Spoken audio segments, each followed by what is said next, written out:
The CBS Radio Mystery Theater presents...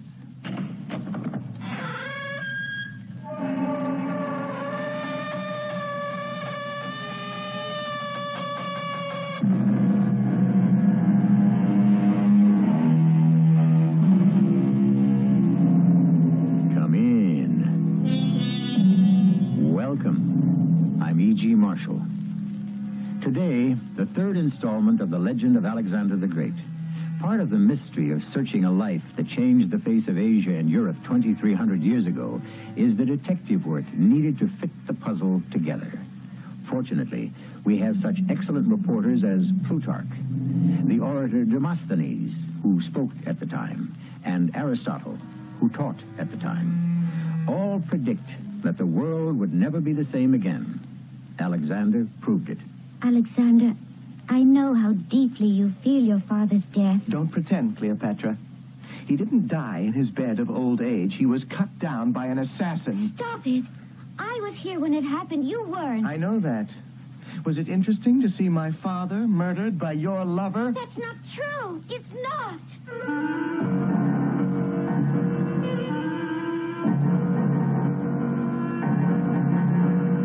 Our mystery drama, Divide and Conquer, Part 3 of The Legend of Alexander, was written especially for the Mystery Theater by Gerald Keane and stars Russell Horton.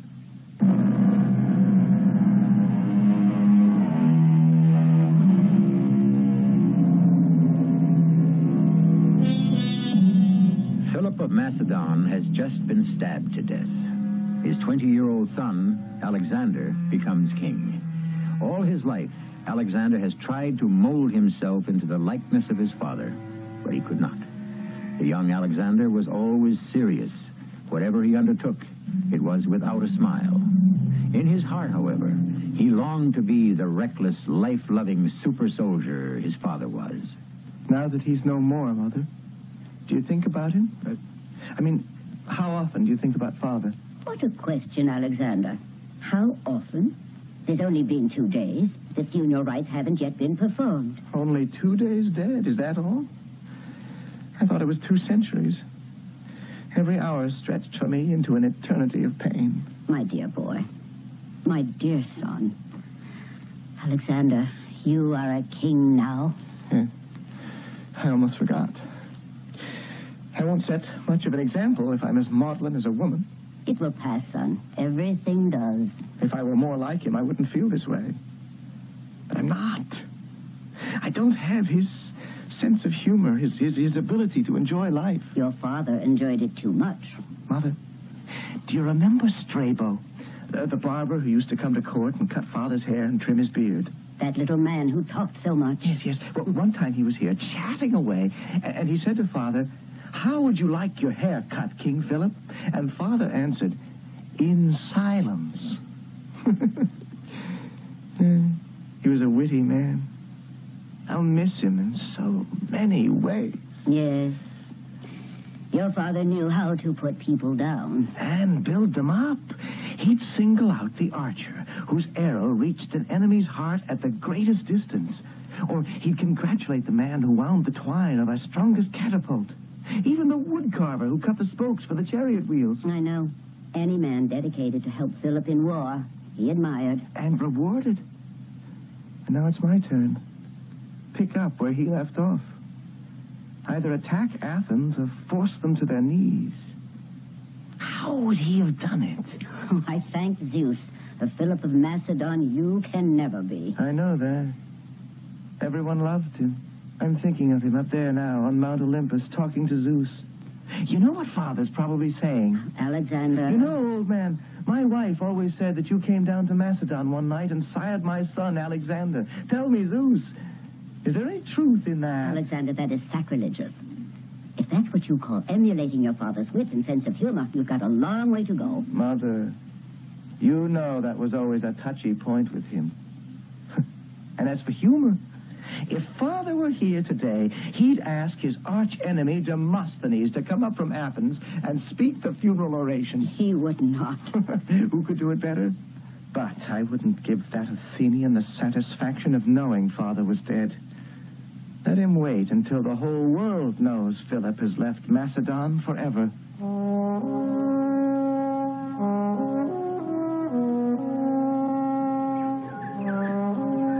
Demosthenes, may I walk with you to the assembly?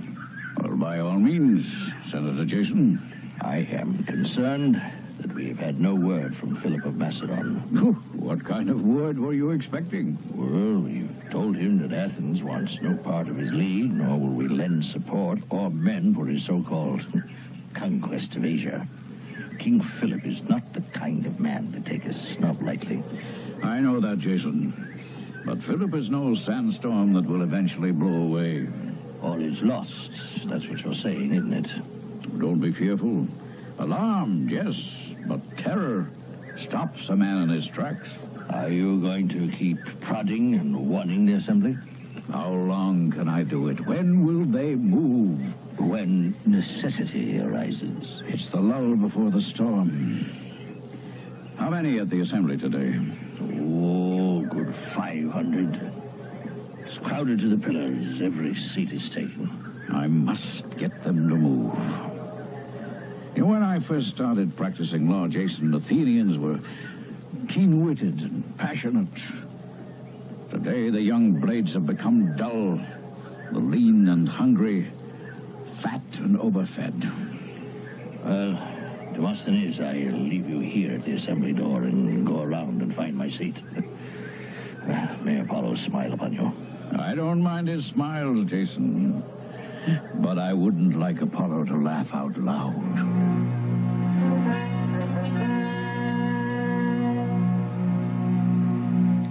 Fellow Athenians, when will you do your duty? When Philip is at our gate? I asked Senator Jason a few minutes ago when he thought the assembly would act, and he said, when necessity arises. I say to the free man that is today, the greatest necessity is the shame in which he finds himself. The honorable senator tells me you'd like to know the latest news.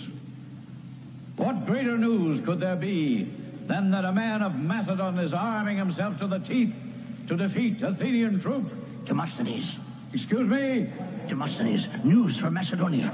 Philip has been murdered by a cousin of the Queen's. Friends, listen to me.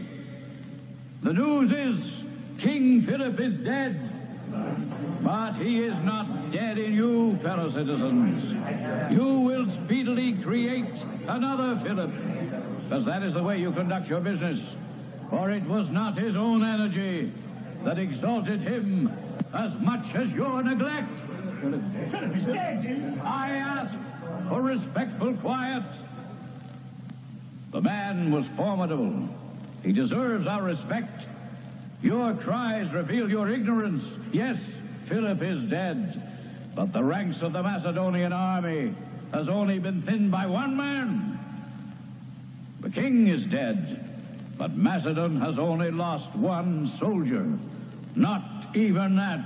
Explain, Demosthenes. Jason, my fellow senators, I said not even lost one soldier.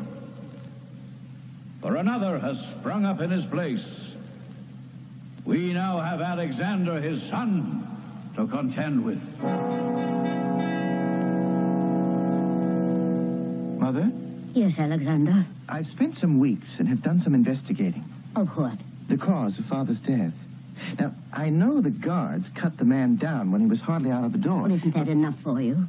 The murderer is dead. A month has passed. Philip has been laid to rest. Oh, I'm trying, my son, to pick up the threads of my life without being reminded of the past every day. No one can explain to me why your young cousin Pausanias had any reason to take my father's life. It's because I cannot find anyone who did not love my father that the puzzle of it won't let me rest. Now, how well did you know this Pausanias? Hardly. I hardly knew him.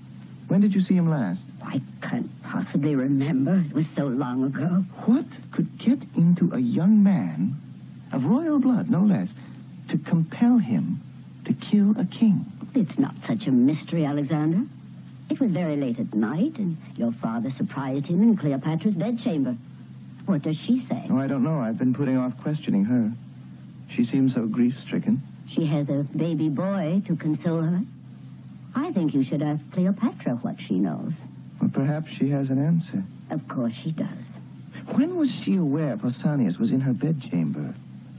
Was she asleep? Was he an intruder? Or did she invite him in? Why would she do that? Did she know him? Is that what you suspect, Mother? Son, don't you know that Pausanias had been secretly engaged to marry Cleopatra?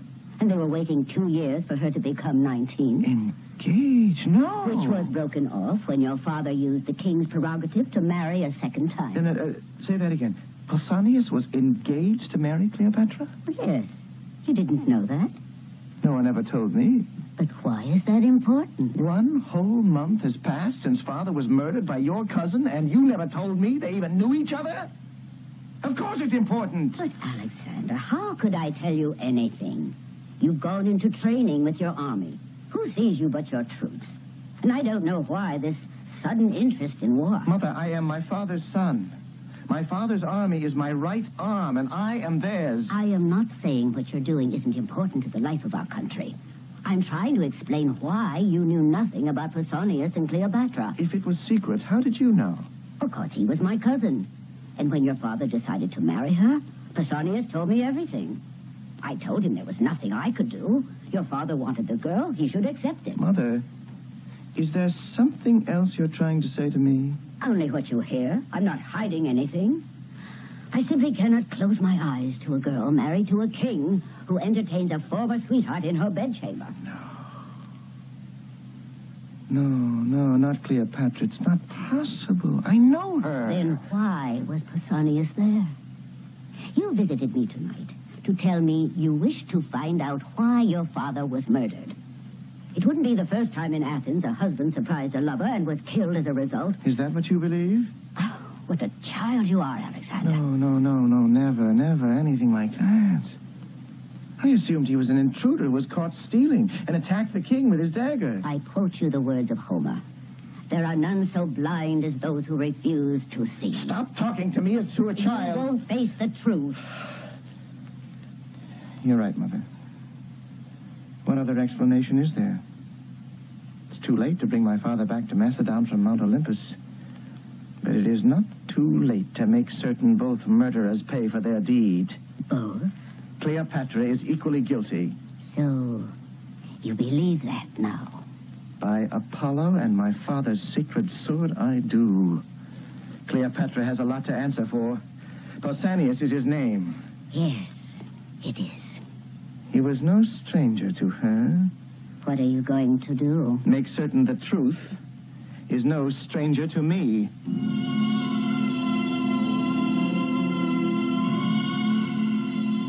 Only in the house of Macedon was there grief at the death of King Philip. The rest of the world rejoiced. In Athens, a garland of flowers was placed upon Demosthenes' head as he delivered an oration praising Pausanias for killing the king. It was thought an end to a chapter of Hellenic life everyone believed was evil. Little did they know the worst was yet to come. I shall return shortly with Act 2.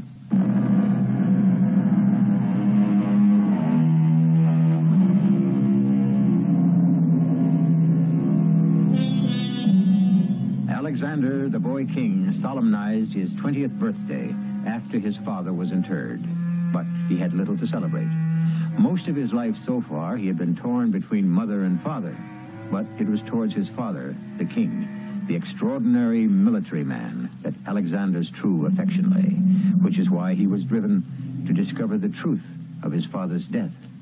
Cleopatra, are we alone? Except for the baby, but he's asleep. I'm glad to see you, Alexander. Are you? You've hardly said 2 words to me since...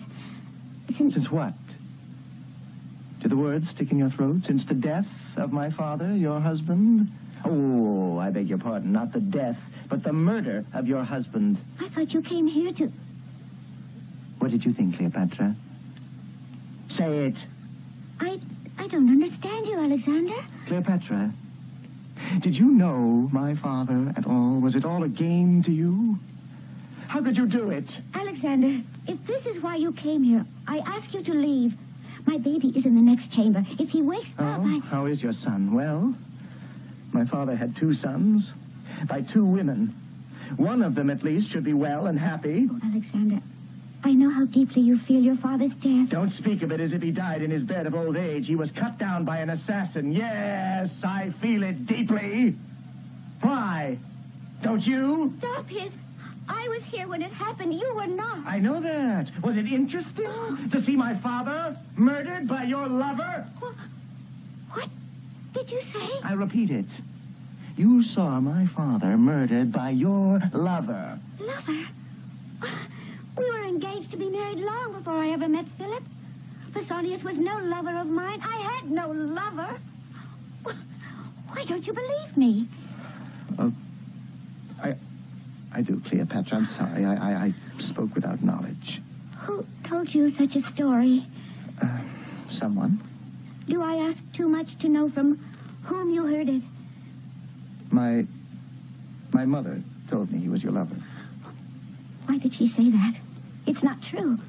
I was betrothed to Pausanias, yes, but we kept it a secret. How could she have known?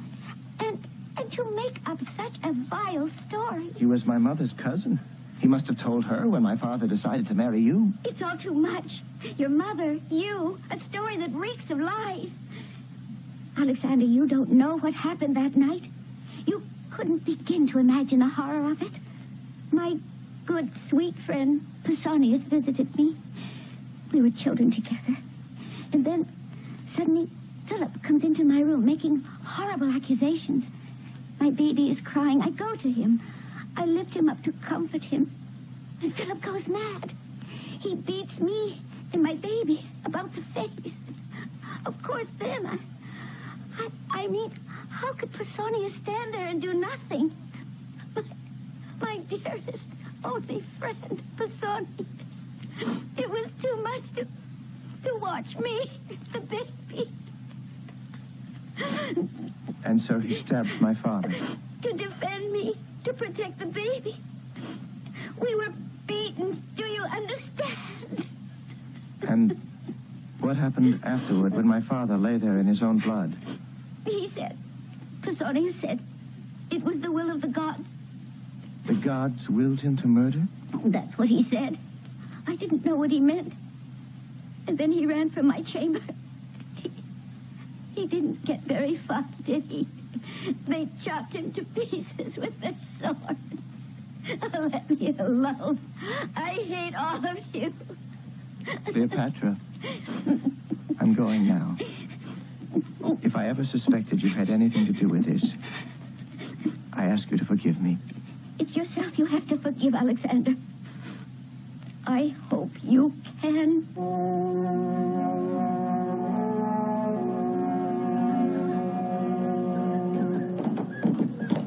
Steady, Bucephalus, steady.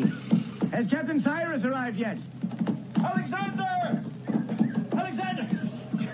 You sent for me, Alexander. I did, Cyrus. How's your cavalry? Well, we're never too happy in the stables, but put us back in the battlefield and we'll be just fine. Steady, Bucephalus. Careful of your horse, Cyrus. Don't let him get too close to mine. I sent for you, Cyrus, so that we could talk on horseback without being overheard. Yes, you're right. It is a very delicate matter. Now, have you been able to verify what you told me yesterday? I have. From another source. Confirmed what you've told me, you're sure? Absolutely. 2 separate sources? Yes. The captain who took him and the sailor who cast off. This isn't the kind of accusation one makes lightly. They swear he left the port of Sestos in a boat and made that short trip across the Dardanelles, landed in Persia, and was met by a chariot. Why didn't these witnesses come forward sooner? They were afraid. What conquered their fear? Gold? Unbelievable. My father's most trusted general, Attalus, uncle of Cleopatra to boot, defects to Persia. Why, Cyrus, why? It's incomprehensible to me. Alexander, do you remember Attalus' opposition to you succeeding the throne? Oh, he made no bones about that. But to turn traitor, how can an honorable man do such a thing? An honorable man didn't. Obviously, General Attalus thought it was inevitable that Darius would defeat you. The Persians would sweep you away, And he wanted to be on the winning side. It's very hard to swallow, Cyrus. Alexander, he is not the only one to turn tail. Our Federation of States is dissolving. They think because my father's dead, there's no strong leadership. Sparta and Thessaly are talking revolt. Argolis and Elis have already declared their independence. Our garrison in Thebes is having a hard time holding them in line. Well, that's enough. We'll put down those insurrections. They'll rue the day they disavowed our protection. When can we begin? First duties first. I want that traitor Attalus arrested and brought home. But if he's protected by Darius... Find a way. I want him back here. I want him tried publicly in the great amphitheater. I want him executed.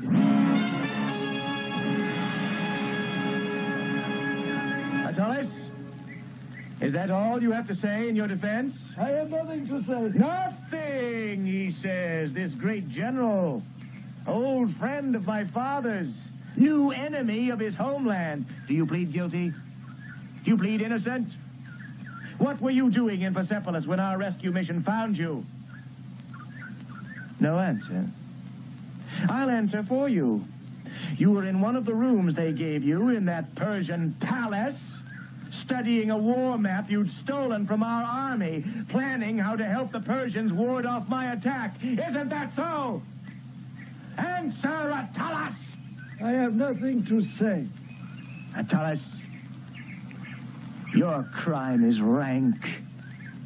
You have betrayed a trust. Judges, citizens, there can be but one punishment for a man so loosely bound by honor.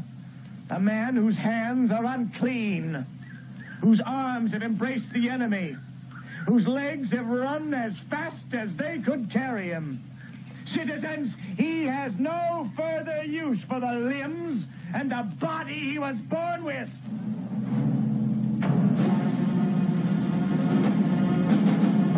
I, Alexander, king of all I survey, decree that this Attalus, a creature who has dishonored the uniform he wears, be taken to a place where no human eye can witness, be tied to two bent trees, and rent asunder!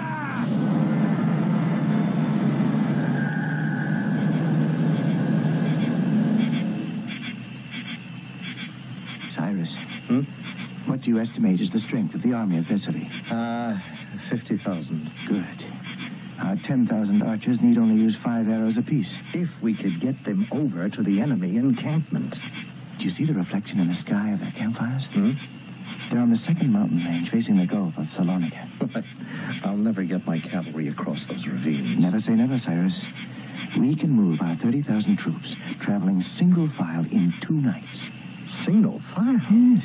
Our engineers are widening the goat tracks that lead along the bluff. You expect 30,000 men and supplies and horses and cavalry to cross 2 mountain ranges on goat trails and surprise the army of Thessaly? Not expect, Cyrus. Demand. We'll descend from the mountains like goats and throw them into a panic. Tomorrow morning, Cyrus, I will meet you at the foot of Trasona, at the Temple of Poseidon. At sunrise, Cyrus, be there. May I ask, what for, Alexander? Tomorrow night, when we march along the goat trails with our equipment, there'll be a steep cliff on one side. On the other, 200 feet down, the waters of the Gulf. It'll be dark. One misstep and the man is dead.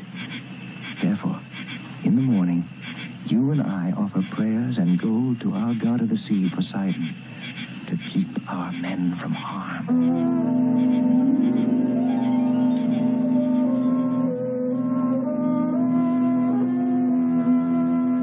Tell Senator Jason I can see him now. Ah, hail, Jason. Hail, Demosthenes. Come closer. I don't wish to shout. I have a feeling I'm being watched. Jason, have you news yet where Alexander is now? Our spies have lost track of him. They've lost track of 10,000 men? Lost track of 30,000.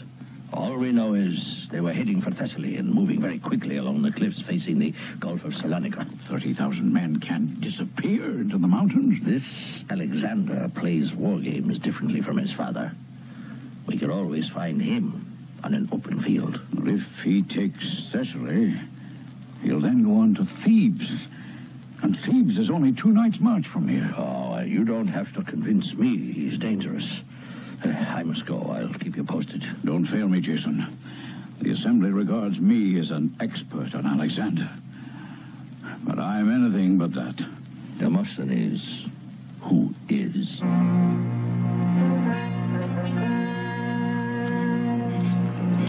You, soldier, what's your name? Junius, sir. Junius, that cart is stuck. Help me push the rear wheels free. Driver, rein in your horses. We'll help you. Oh, Cyrus, can the men march by here? They can crawl around that cart. Junius, you take that back wheel. I'll take this one. When I give the signal, the horses will start up and we'll push. But sir, there's only the space of a hand between this wheel and the edge of the cliff. I know that. Now, there's a heavy stone behind you. See if you can wedge it under your wheel so that when we push, the cart can't roll back on us. Oh, sir, what I mean is being so close to the edge, if you wouldn't mind changing places with me. Change places? Do you know who I am? Not exactly, sir. I know you're my superior officer. You don't think it's insubordination asking a superior officer to take the more dangerous place? Not if he doesn't mind, sir. In battle, we fight together. I give my life for him, and he gives his life for me. Would you ask the king to change places with you? Oh, no, sir. I'd sooner die than that. Driver, we're changing places back here. Keep rein on your horses, and when I say go, start them up. Yes, Your Majesty. Are you the king? Never mind that. Change places, hurry. You are King Alexander. Change places with me, hurry. This cart of supplies has to move forward. No, I couldn't, Your Majesty. I'll stay here and push the outside wheel. Forgive me, I didn't know. Just give me the word and I'll do what you command. Are you sure? I beg you. Let's push the car now, Your Majesty. Oh, no. I can't. I'm dizzy. I can't.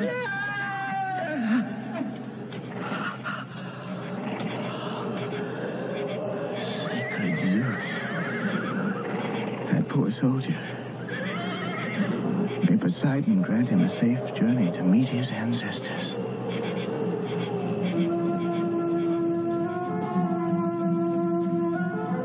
I quote from the famous Athenian Xenophon.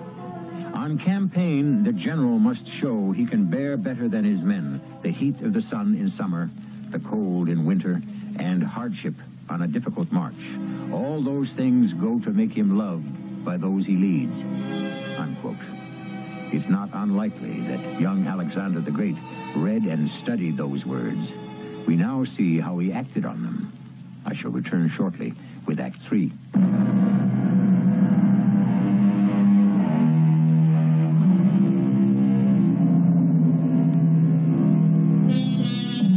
To be brief, the attack on Thessaly, the surprise and panic that followed, came exactly as Alexander planned. Thessaly gave in.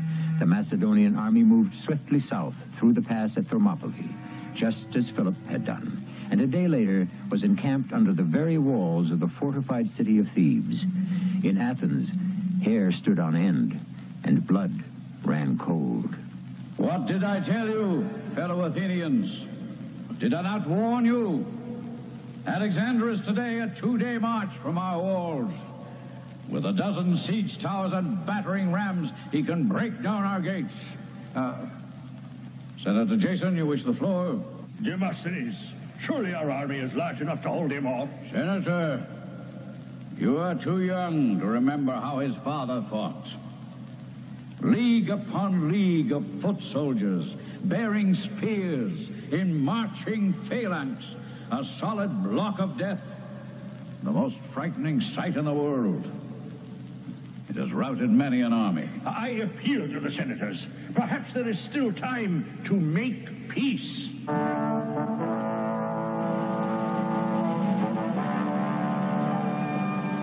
Who is it? It is Jason Demosthenes. The assembly has met, a vote taken, a decision made. They voted without me? Well, they knew how you stood. They've decided on a plan of action. A peace mission is to be sent to Thebes to negotiate with Alexander. What makes the assembly believe Alexander will listen to such an offer? Well, they're quite sure that he will consider it. You see, Demosthenes, you have been appointed at its head. Now, if anyone can talk Alexander into sparing Athens, the assembly believes it is you. No, they picked the wrong man. Not that you disparage your talent. Jason, you've forgotten. When Philip was murdered, I appeared before our assembly wearing a garland of flowers and praising Pausanias for his brave and noble deed, ridding the world of such a tyrant. And you think Alexander, hundreds of leagues to the north, heard of your speech? Everyone in Greece and beyond, from Egypt to Macedonia, knew it word for word. Darius wrote me from Persia to congratulate me. No, I think, Jason, you had better return to the assembly and tell them I would be worse than no one. No, I cannot. I am afraid this was one of those rare occasions in which all 500 members stood to their feet and voted unanimously for you. Hardly unanimously. I didn't cast my vote.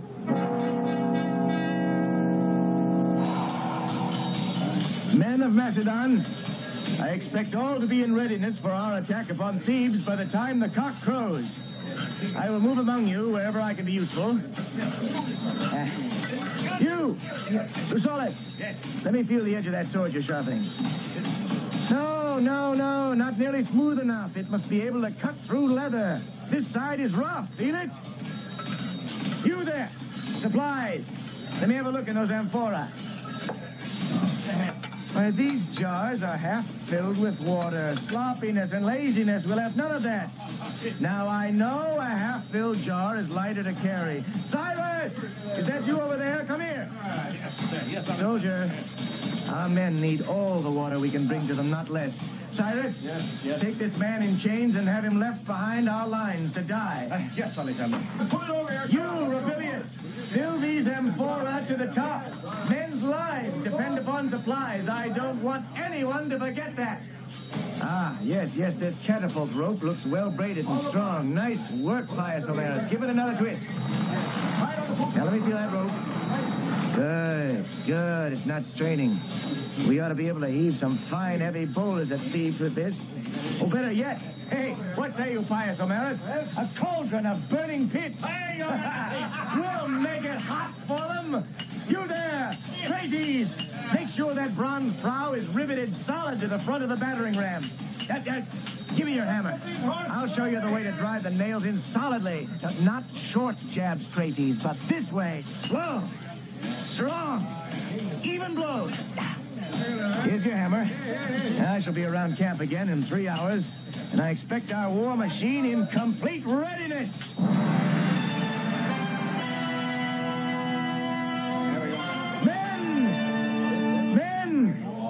We have equipped 4 siege towers with catapults to throw boulders and cauldrons of burning pitch and brimstone. At the signal, these will be shot over the Theban walls.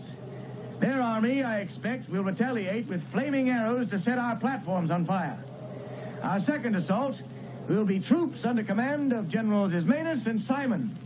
They will scale the walls, drop inside, and open the gates for us. Then we follow with 2 waves of phalanxes opening up a wedge, followed by cavalry under the command of Captain Cyrus. Now, then, I look to each of you to make sure his spear, his shield, his breastplate, and his leggings are in perfect condition. Be dead certain about this, or you will be certain dead. You have 2 hours. When the cock crows, we shall attack. The only possible change in plan would be if Captain Cyrus gives us new information. Apollo be with you!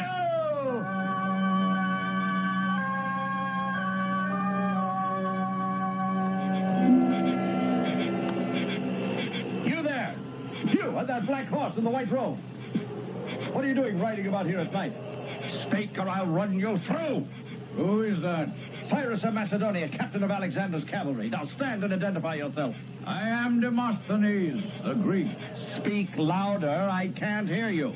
Stand there. I am on horseback. How do you presume I shall stand? I see you have 3 other horsemen behind you. Who are they and who are you? Captain Cyrus, do you wish me to remain over here, standing still? Or shall I approach you where you can hear me? Come forward, come. All right, leave your men where they are. Captain, I am Demosthenes the Athenian. Yes, I know you. The man of the compelling tongue.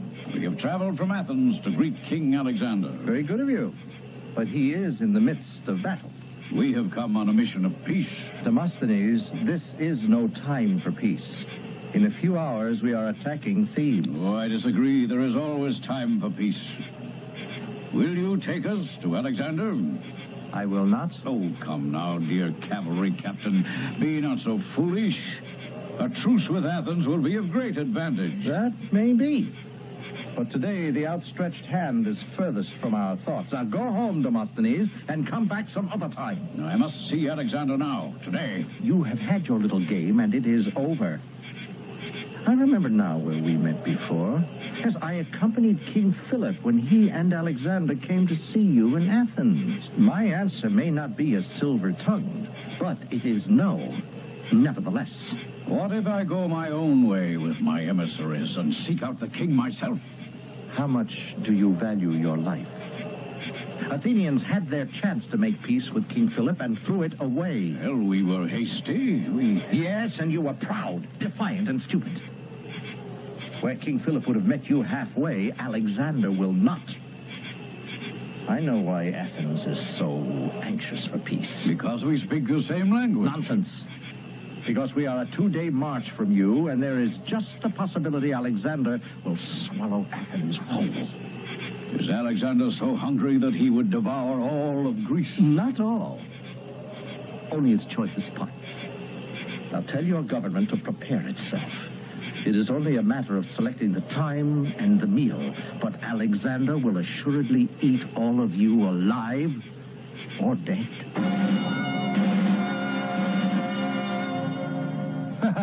Don't tell me, Cyrus. The 4 of them, Demosthenes and his 3 little peace missionaries, turned around and left you. Alexander, they couldn't leave fast enough. Now, one of them rode straight into a tree. Oh, so you can mark up that the first Athenian casualty occurred in the woods outside of Thebes. It's all too late. Demosthenes is a great man, Cyrus. I wish you were Macedonian. Well, we have as great in our country. One can always use a man of vision. Imagine sending an orator to effect truce. No, the Athenians selected well. They know I admire men of thought. I admire his reasoning and his eloquence. But it is too late for that. Actions must now speak louder than words. Cyrus, it is time. Hello, soldiers. Are we ready? Wait! King Alexander, wait! What is it, Cyrus? The gates of Thebes are opening! Look, an officer on a horse carrying a white banner! Have him brought to me!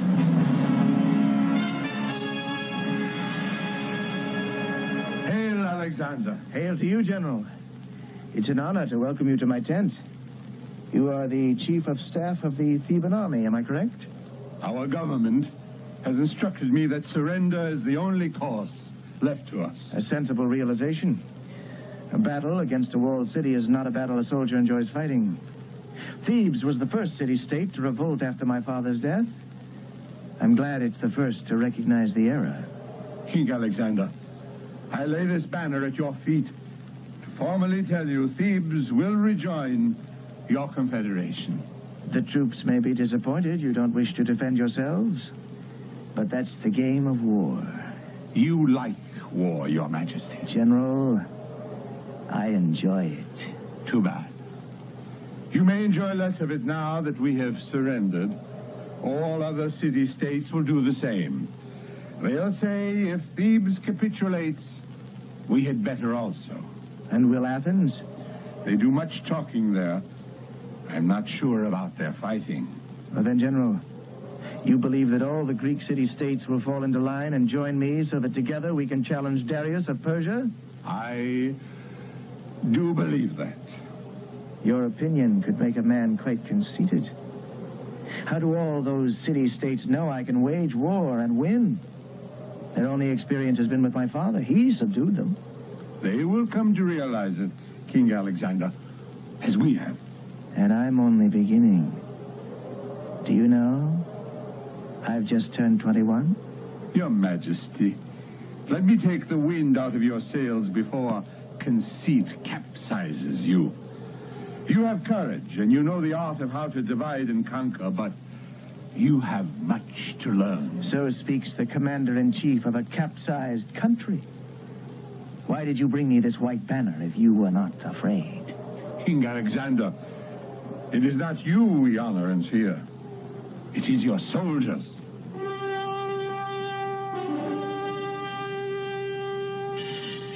The unfortunate general of Thebes spoke the unvarnished truth. It was not Alexander's extraordinary magnetism that forced the Greek city-states into submission, but the invincible military machine of dedicated and expert soldiers he commanded.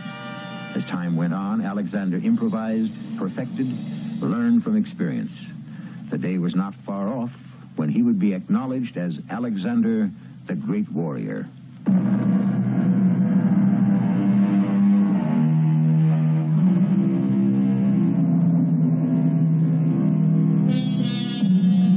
In our five-part legend of Alexander finds him at Delphi consulting the oracle as to the moment to launch an attack on Persia, a country whose army outnumbered Alexander's 100 to 1. One man does not decide lightly or alone whether to commit engagement with death by 1 million men on the battlefields. What the oracle advised would decide forever the face of Europe. Our cast included Russell Horton, Earl Hammond, Evie Juster, and Ian Martin. The entire production was under the direction of Hyman Brown. This is E.G. Marshall inviting you to return to our Mystery Theater for another adventure in the macabre. Until next time, pleasant dreams.